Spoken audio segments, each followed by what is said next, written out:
Hay una cosa curiosa con la derecha. Se presenta siempre como el lado del sentido común, el lado del orden, el lado de la responsabilidad, el lado de la economía seria. Todo muy razonable, todo muy adulto, todo muy tranquilizador. Pero cuando uno empieza a mirar con un poco más de calma lo que realmente defienden, empiezan a aparecer cosas raras, contradicciones, giros inesperados y algunas posiciones que si uno las analiza con calma parecen sacadas de un episodio especialmente confuso de una serie política. Así que hoy vamos a hacer algo muy sencillo, nada de discursos eternos, ni teoría pesada, solo una lista. 10 cosas bastante curiosas de la derecha, 10 ideas que cuando uno las escucha suenan muy bien, pero cuando uno las mira de cerca empiezan a hacer crack. Y vamos a empezar con una que es casi una obra maestra del equilibrio ideológico. El mercado libre, excepto cuando no. La derecha ama el mercado libre, lo ama profundamente, lo ama con la intensidad con la que uno ama una pizza a las 3 de la mañana. El mercado libre es sagrado, el mercado decide, el mercado regula, el mercado sabe lo que hace. Y si algo va mal es porque el mercado no ha tenido suficiente libertad. Perfecto. Hasta que llega el momento incómodo, ese momento en el que el mercado hace exactamente lo que el mercado hace, colapsar.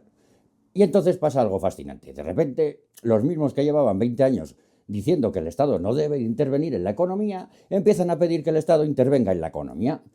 Pero intervenir mucho, intervenir con miles de millones, intervenir con rescates, intervenir con ayudas públicas, intervenir con dinero que curiosamente no sale del mercado, sale de los impuestos. Y aquí ocurre la magia ideológica. Cuando una familia necesita ayuda, eso es subsidio. Cuando una gran empresa necesita ayuda, eso es estabilidad económica. Y cuando un trabajador pierde su empleo, pues tiene que adaptarse al mercado. Cuando un banco pierde miles de millones, el mercado necesita un pequeño empujón del Estado, un empujón de varios miles de millones. Pero claro, esto no es una contradicción, esto es flexibilidad ideológica. Vamos con el 2. Estado pequeño, pero policía grande. Otra idea que aparece mucho en el discurso de la derecha es esta. El Estado debe de ser pequeño, muy pequeño, minúsculo si es posible. El Estado no debe de meterse en la vida de la gente. El Estado no debe regular demasiado. El Estado no debe de intervenir. Menos impuestos, menos burocracia, menos administración. Perfecto. Hasta que aparece otro concepto muy querido por la derecha, el orden. Porque cuando hablamos de orden, el Estado ya no tiene que ser pequeño. El Estado tiene que ser muy grande, más policía, más control, más vigilancia, más leyes, más sanciones, más autoridad.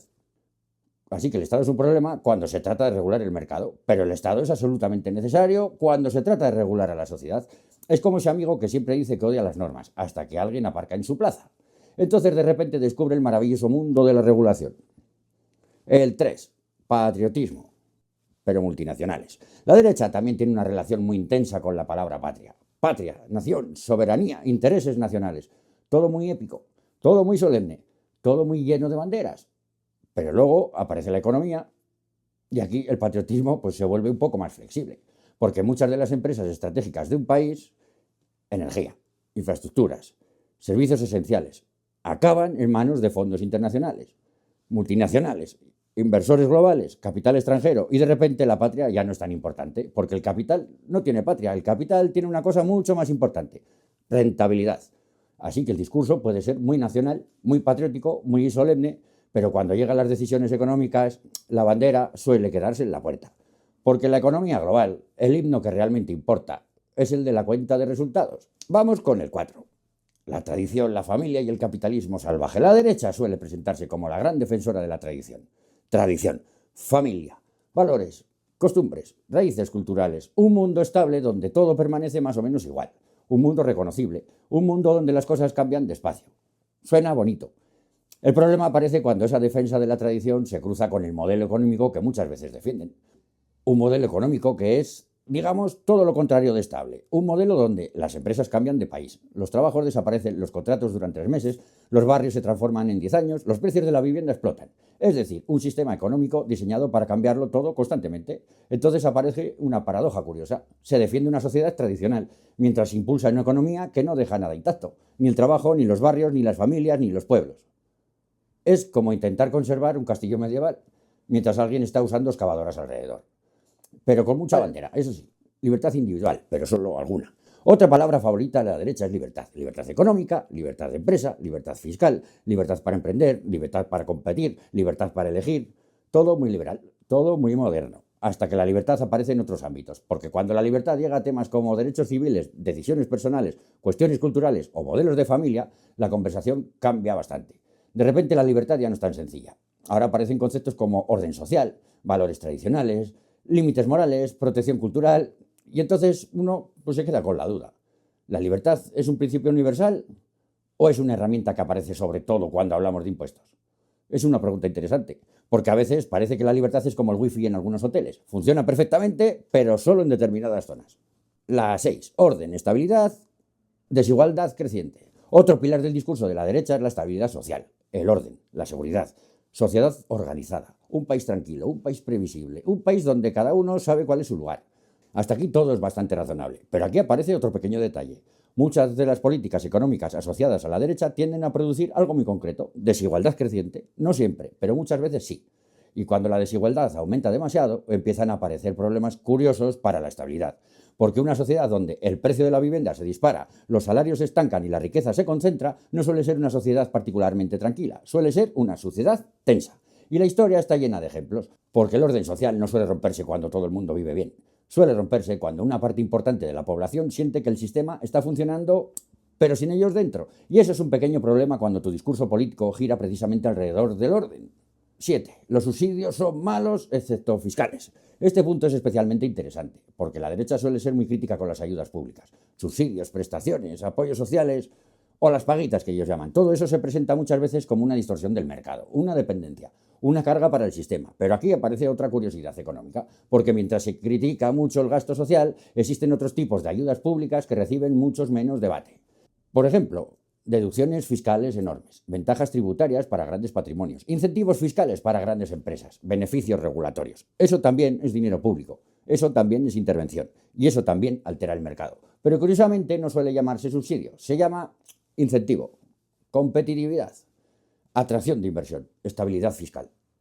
Es el mismo dinero, pero con nombre más elegante. Vamos, que es como si el problema no fuera realmente la ayuda pública, que el problema pasa a ser a quien se le da. 8. Defender el campo mientras el campo desaparece. La derecha española tiene un discurso muy potente sobre el campo como identidad, el campo como tradición, el campo como raíz cultural, el campo como símbolo de la nación. Todo muy rural, todo muy auténtico, pero luego aparece la economía otra vez. Y ahí empiezan los problemas. Porque el modelo agrícola dominante en las últimas décadas ha favorecido sobre todo grandes explotaciones, concentración de tierras, presión de precios brutal y dependencia del gran distribuidor. Resultado, miles de pequeños agricultores desaparecen. Pueblos vaciados, comarcas enteras envejecidas, tiendas cerradas, escuelas cerradas, consultorios cerrados, pero el discurso político sigue lleno de imágenes de tractor de campo de tradición rural. Es como si el campo existiera mucho más en los discursos políticos que en la economía real. Un poco como esos pueblos que aparecen en los anuncios de turismo rural. Muy bonitos, muy auténticos, pero donde en invierno ya no vive casi nadie. 9. La meritocracia, un mundo desigual. La derecha también habla mucho de mérito. La meritocracia, la cultura del esfuerzo. El que trabaja duro llega lejos. El que se esfuerza progresa. El que se lo merece triunfa. Es un discurso muy potente. Porque a todo el mundo le gusta pensar que el esfuerzo tiene recompensa. El problema aparece cuando miramos los datos, porque en muchas sociedades modernas el origen social sigue siendo uno de los factores más determinantes para el futuro de una persona. Influyen cosas como la educación de la familia, el barrio donde naces, los contactos sociales, el patrimonio familiar. No significa que el esfuerzo no importe. Claro que importa, pero no todos empiezan la carrera desde la misma línea de salida. Algunos empiezan 10 metros más adelante, otros empiezan 50 metros más atrás y otros empiezan directamente con una mochila llena de piedras. Por eso la meritocracia funciona muy bien como relato político. Pero cuando se analiza la estructura social real, la historia se vuelve bastante más compleja. Y vamos con el número 10. Contra las élites, pero con élites. Una de las cosas más curiosas del discurso de la derecha actual es su guerra constante contra las élites. Las élites culturales, las élites mediáticas, las élites universitarias, las élites progresistas. Todo el rato escuchamos que hay una especie de minoría privilegiada que controla el discurso público. Pero luego ocurre algo curioso, porque cuando uno mira quién ocupa muchas posiciones de poder económico o político, aparecen cosas bastante familiares. Familias que llevan décadas en las mismas posiciones, grandes patrimonios heredados, redes empresariales cerradas y círculos políticos muy estables. Es decir, las élites no desaparecen, simplemente cambian de nombre. Porque en política casi todos dicen estar contra las élites, hasta que descubren que ellos también son una, y ahí el discurso suele volverse bastante más silencioso. Y aquí aparece la conclusión interesante, porque la cuestión no es si alguien es de derechas o de izquierdas, eso forma parte del debate político normal. La cuestión es otra. La cuestión es si los discursos políticos que escuchamos todos los días realmente encajan con la realidad que vivimos.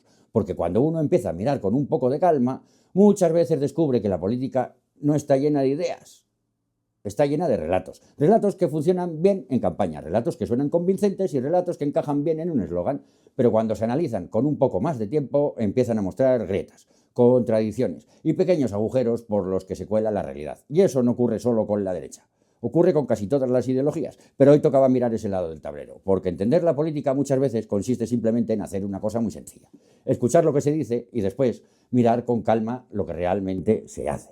Y si te ha gustado el vídeo, dale al like, compártelo y nos vemos en el próximo vídeo. Muchas gracias por estar ahí y hasta otra.